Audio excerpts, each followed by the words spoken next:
Good afternoon. My name is Iain Milnes. I'm the president of Power Knot. We design, develop and manufacture our machines in Silicon Valley, California. And I'm here at the Dubai Hotel Show to represent our company along with our general manager who runs our office here in Dubai.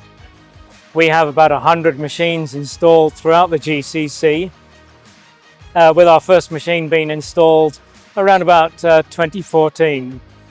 We have hotels, corporate cafeteria, flight catering using our machines, including EKFC, Dubai Municipality, Anantara, Jumeirah, Four Seasons, throughout the region.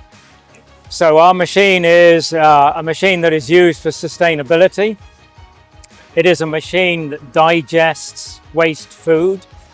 It sits in the kitchen and it will eat all of the preparation waste and all of the post-consumer waste for a food service establishment.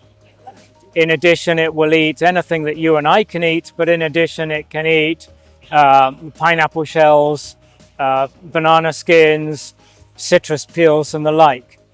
So a user would just simply use this machine to be able to digest all of their waste, and it will save them the mess, the cost and the inconvenience of sending that waste to the landfill. But above all, when it goes to the landfill, it generates greenhouse gases, but by using this, it offsets those greenhouse gases. So for a food service establishment, this is the type of machine that has the largest impact on reducing their greenhouse gases that a company can make.